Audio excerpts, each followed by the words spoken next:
Hello everyone, welcome back to the workshop.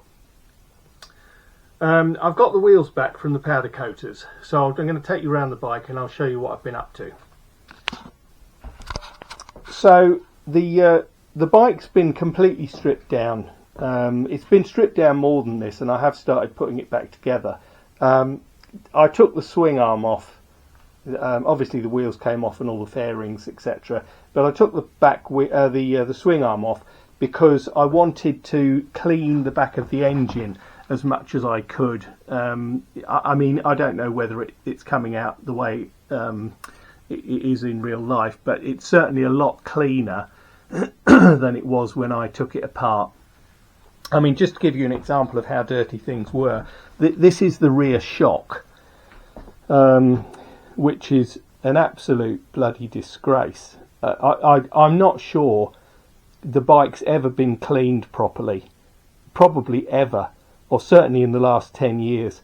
I mean, it's just caked with filth, and all of the linkages for the shock, etc., were in the same condition. So I've stripped it all down, I've put it all back together. I've replaced the rear shock with a YSS unit that's got a remote oil reservoir, and I've just fabricated a bracket so that it fits on one of the pillion peg hangers. I mean, I'm never going to take a pillion on this bike, so I don't want the pillion pegs on it anyway, but this is a pretty good solid place for that to go, and obviously it will need adjusting when it gets finished off.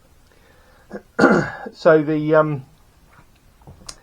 all the fairings all came off. I cleaned everything out. I've replaced the radiator.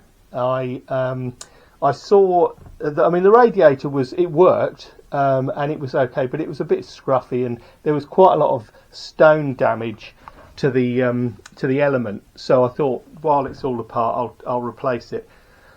The Honda one online was £744, which is absolutely outrageous. This was 90 quid. Now, apart from one of the brackets being not quite in the right place, and I needed to adjust it slightly, in every other respect it seems fine. I mean, obviously I haven't run the bike with it yet, but it certainly looks and everything connected up okay. It's for this bike, obviously, but time will tell whether it was a good investment or not. The other thing I've done, the front wheel is back on. There's the yellow for the powder coating. When the wheels are next to the tank, because that was the colour I was trying to match, they are incredibly close. I mean, you really, I mean, certainly my eye can't see the difference between the two. The yellow powder coat was called Melon Yellow, but don't ask me what the brand was, I don't know. But anyway, the front wheel's back on.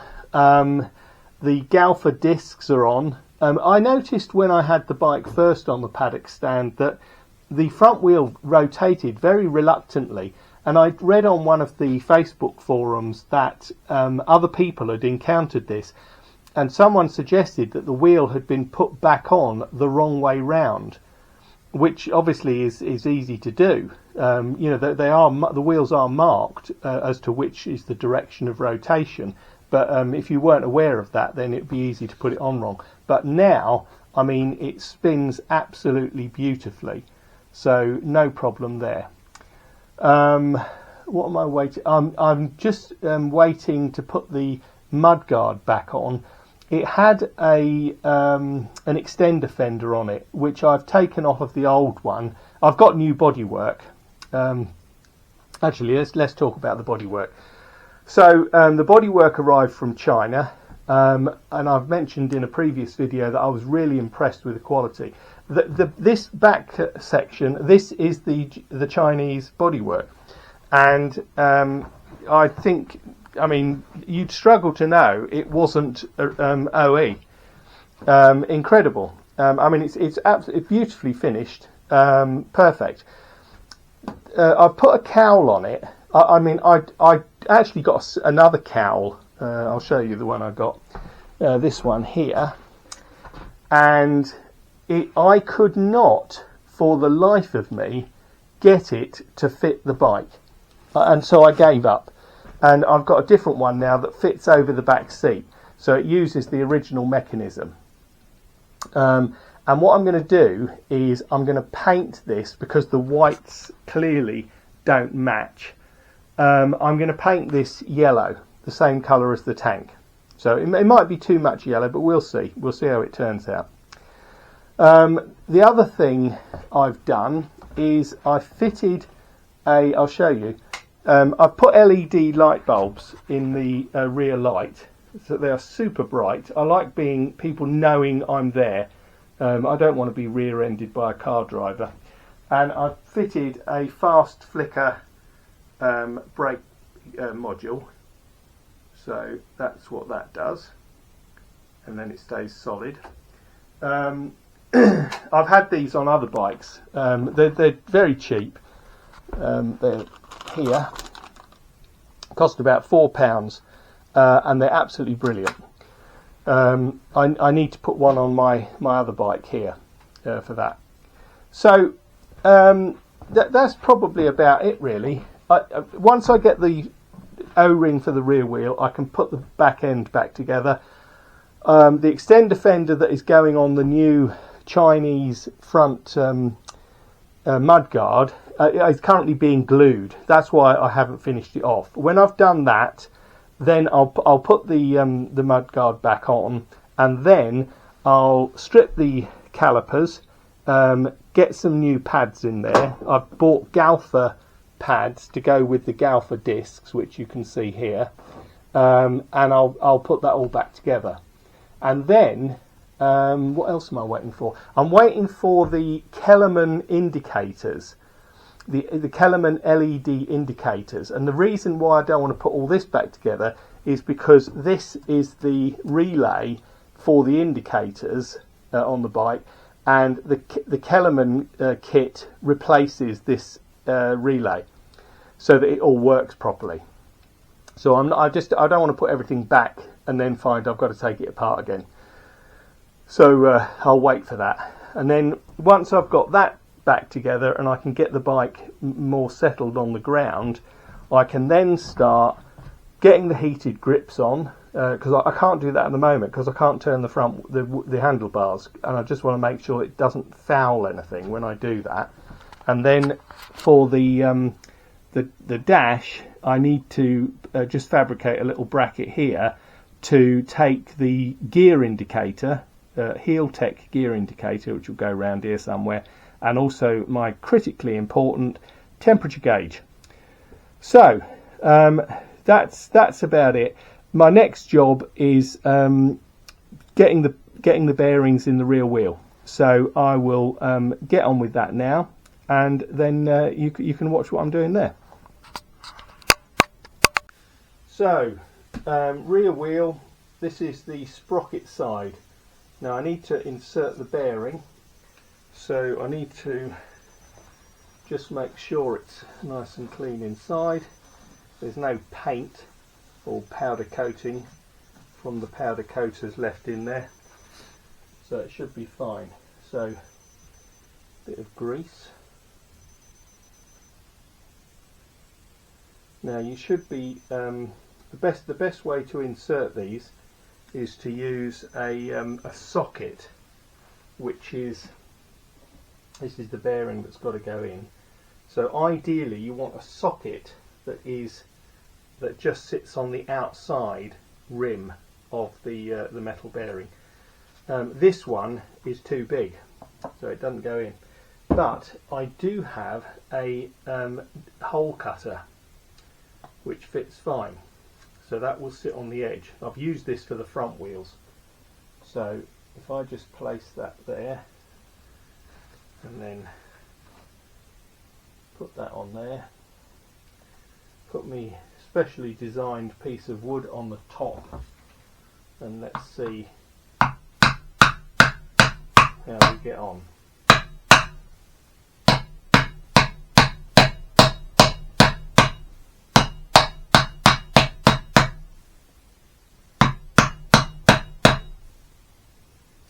That's gone in lovely and square. So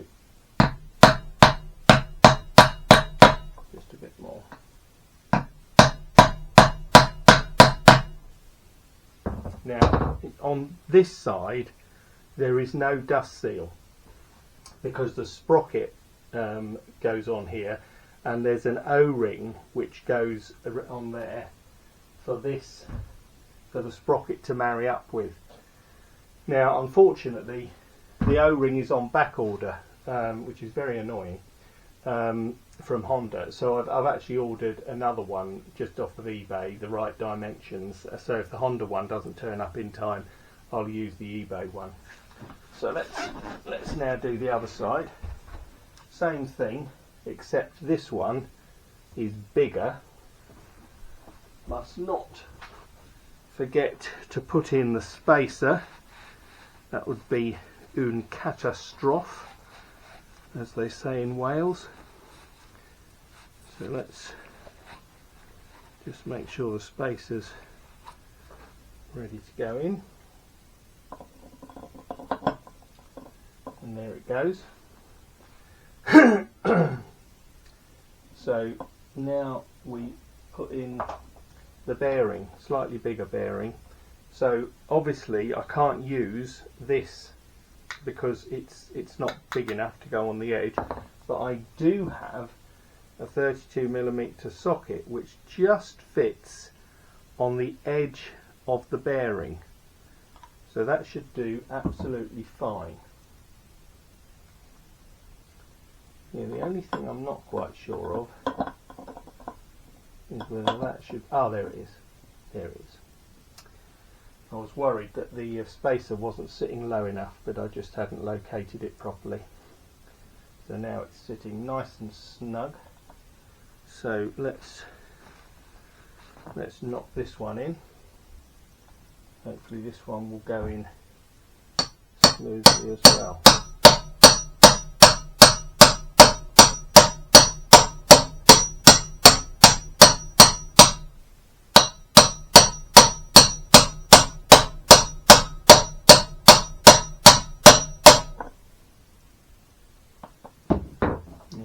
Let's see whether the...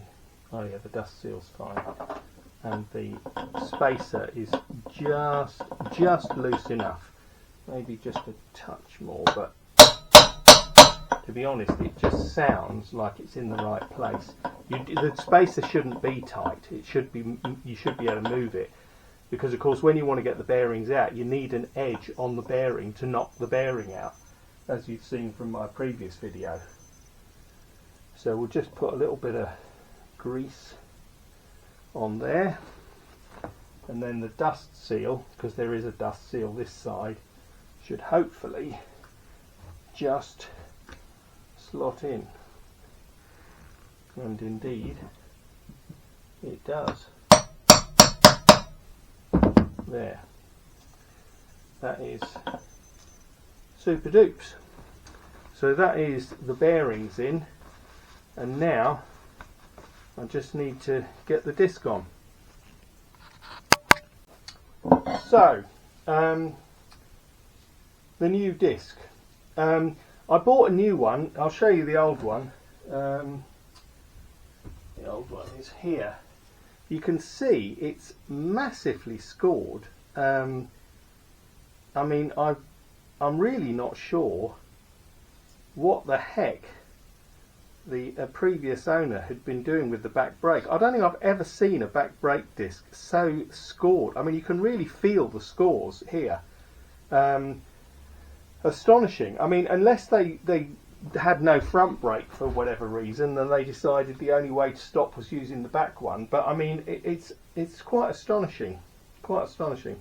So for the sake of another 40 quid or so, I got an EBC disc, which fits on here very nicely. So let's get that on the bike, on the wheel rather. A little bit of red thread lock, that should do nicely, and then that will be that done. And then there's not a lot else I can do today, which is rather annoying. I was really hoping to get the wheels on, but I've got to wait for this bloody O-ring. Very annoying. Right.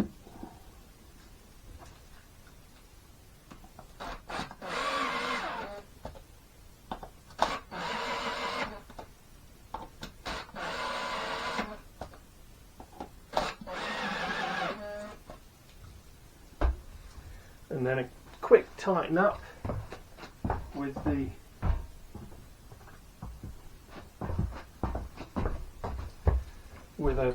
an Allen key, or whatever it is you call them where you are. And these will be torqued appropriately when I do my torquing. So that's that'll be corrected, because I'll be going around talking a load of stuff in due course. But for now, that's fine. So not much more I can do on this wheel, you know, until I get the O-ring, which goes here. It'll just have to wait. Still, bearings are in, discs on, more progress. So that's about it really for today. Not much more I can do. There's plenty more to do, but until I get a few bits more, it'll have to go on hold. So I'll pick it up next time when I get some more progress done, and hopefully we'll be closer to actually running it and riding it. So I'll see you shortly. Thanks very much.